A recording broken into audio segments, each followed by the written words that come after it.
Hey, welcome back once again, Mr. P. Helps with Precal. This is Unit 3, Topic 1, Lesson number 7, as we review everything we've covered so far with the basics of trigonometry. All right, so we have talked about sine is y over r. So remember, you probably learned that sine is opposite over hypotenuse, which is the exact same thing. The opposite happens to be the y, and the radius is the hypotenuse. So cosine would be x over r, and tangent is y over x. Now, for the reciprocals, cosecant, remember, is the reciprocal of sine, so that's r over y, and secant is the reciprocal of cosine, so that's r over x, and this is x over y. All right, so which quadrant is being described? So we did cover this as well. So we talked about if sine of theta is negative, so that means it's negative because it's less than 0. Sine is only negative in quadrant 3 and 4, and cotangent, which is the same as tangent, tangent is only positive in quadrants 1 and it's easy if I just do this. It's in quadrants 1 and 3, and so that tells me this is going to be quadrant 3, because it's the only quadrant that is in both. So tangent is less than 0, which means it's negative. Tangent is only negative in quadrants 2 and 4. And secant, remember, secant once again is the reciprocal of cosine, so it's going to be the same as cosine. So it's going to be positive in either 1 or 4. So that means that this has to be 4. All right, so cosine of theta is negative. Cosine is negative in either 2 or 3. And sine of theta is also negative. Sine is negative in either 3 or 4. So that means that this has to be quadrant 3. I'm not sure. All right, so on we go to this. We've talked about these as well. Remember, these are the triangles that we created with like the equilateral triangle and the 30, 60, 90 triangle. So this is 30 right here. So sine would be 1 over 2. And cosine would be square root of 3 over 2. All right, now 60 degrees is going to be the exact same but flipped. So this would be square root of 3 over 2 and 1/2. And tangent would be opposite over hypotenuse, so opposite would be 1 over square root of 3. Now 1 over square root of 3 is the same thing as square root of 3 over 3. So 60 degrees would be square root of 3 over 1, which would just be square root of 3. Tangent, I'm sorry, 45 degrees. So here's the 45 degree run right here. So that would be opposite over hypotenuse, would be 1 over square root of 2. Now 1 over square root of 2 is the same thing as square root of 2 over 2. And same with this one, it's going to be the exact same thing. Tangent would be 1 over 1, which is 1. Now to do these over here, the 9 values, all I have to do is flip them around. So cosecant, remember, is the reciprocal of sine, so that would be just 2. And this would be 2 over square root of 3, which doesn't really make sense, so you have to flip it, so that'd be 2 times the square root of 3 over 3.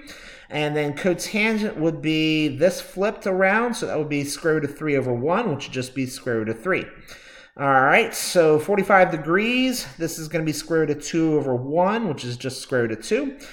This ends up being 2 over square root of 2, which then becomes 2 times the square root of 2 over 2, which then cancels out to just square root of 2. Just this. Cotangent, 1 over 1 just flips over to just 1 over 1. All right, so cosecant of 60 becomes 2 over square root of 3. I think we already did this before, so that becomes 2 times the square root of 3 over 3. That's the answer right there. And this becomes 2 over 1, and this becomes 1 over square root of 3, becomes square root of 3 over 3. That's the answer right there. All right, so moving on. So we've got quadrant 1, so we know the unit circle is a value of 1, so sine of theta is always y over r, cosine is always x over r, and tangent is always y over x. Now, we know that and we also know that the radius is 1, so this is really y over 1, which is just y, cosine is x over 1, which is just x, and tangent in this case, well, that's not going to be affected by that value, so it's still going to be y over x. So cosine values are the blank coordinate. So cosine is always the x coordinate, and sine values are always the y coordinate. All right, so knowing that, 0 degrees, which means this is 1, so that just means I'm going to the right 1 and up 0. And this is the final coordinate, which means I'm going right 0 and up 1. Okay, so that's 0 and 90 degrees. That takes care of those. 30 degrees, so remember this would be cosine and sine. So cosine of 30 degrees, if we just jump back for a second, cosine of 30 degrees is square root of 3 over 2. So this is square root of 3 over 2, and this is 1/2, which means this has to be 1/2 and square root of 3 over 2. And then this is just going to be square root of 2 over 2 and square root of 2 over 2, because cosine and sine of 45 degrees is always going to be the exact same thing, square root of 2 over 2. All right, so now tangent, and we can just throw those on. So tangent of that would be 1. Another way of doing tangent, and I know I can just flip back to the last screen, because tangent is always y over x. So I'm going to take this y, put it over this x, which is 1/2 over square root of 3 over 2. Now, this is a complex fraction. I know we did this earlier in the year. Both of these are both over 2, so they basically just cancel each other out because you multiply both top and bottom by square root of 2. Now you have 1 over the square root of 3, so multiply both top and bottom by square root of 3, and then you've got square root of 3 over 3. All right, so if we go back to tangent of 30, it should have been square root of 3 over 3. Tangent of 30, square root of 3 over 3. There it is. And then square root of, tangent of 60 is just square root of 3, which I'll put right here, square root of 3. All right, and that takes care of those. And what other measures would be the same as a 30-degree angle? So if we have a 30-degree angle right here, that's 30 degrees, then what will be the same over here at 30 degrees? Well, all the measures that match with 30 degrees would be things that are that have 30 degrees as a reference angle. So that would be 180 minus 30 would be 150 degrees, 180 plus 30, which would be, what is that, 210, and then 360 minus 30, which would be 330. All of those are going to be the exact same, and we've done that with the whole box system. So we can say about the coordinates, the only difference is they're going to be positives or negatives, depending on which quadrant that you end up being in. What are the other measures that match with 45 degrees? And that would be, okay, so I would do the exact same thing. I'm going to, for the sake of saving time, you can do that yourself. It would just be a 45 degree would be the same as 180 minus 45, 180 plus 45, and 360 minus 45. And then you can do the same thing for 60 degrees as I've done for all the rest. Now, this would take me forever to do, which is the reason why I've left this here, because I do want to get to the last slide because we kind of skipped it in the last prior video. So here is the unit circle. You can pause it. You can see everything we've done before. This was also in a prior video. We've talked about how these are the same as this and this and this. The only difference is the fact that the cosine, became negative because it's going to the left. Left is negative, and then up is positive. Left is negative, down is negative. So obviously these are both negative. It's going to be the same answers all the way around as the positive coordinate. So once you have this positive coordinate, you just copy for all the rest using the color coordinated system, and then you make it positive or negative based upon where it's at. All right, so that brings us to this. Evaluating. So sine of pi over 6. So sine of pi over 6. Keep in mind that pi over 6 is the same thing as 30 degrees. This is really asking us for sine of 30 degrees, which is 1/2. Okay, that's a pretty basic question.